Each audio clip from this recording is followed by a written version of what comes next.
I really do think that a lot of the things that traumatize us are experiences in which we leave, in which we check out, where we abandon ourselves.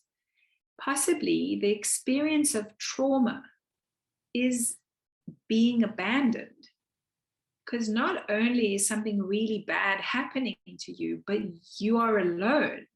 You're not there with you. And in the book, there's the sex chapter, and I've written a section on what loving self-talk can sound like in the midst of a trauma, while the trauma is happening. Like, how could that possibly be? Because I do think that when we can stay with ourselves while something bad or hard is happening, it's just not that traumatizing.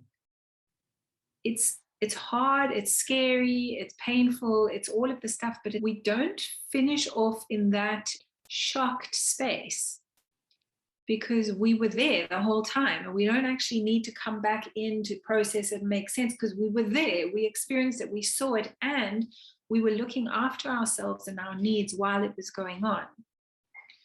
And so what you said just now about like your heart doesn't race, you don't get triggered as much. I think when you know that you're there with you and that you've got your back and that you're going to make sure that your needs are met either now or afterwards or whatever, you know you're there, you know, like the safest, bestest person has got you, she's there with you.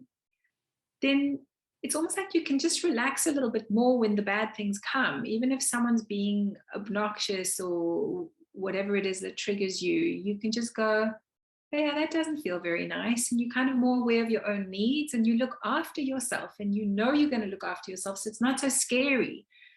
It's not kind of, oh, this thing's coming at me and I'm going to have to override myself. I'm going to have to abandon myself. I'm going to have to ignore myself. I'm going to have to compromise myself. There isn't that.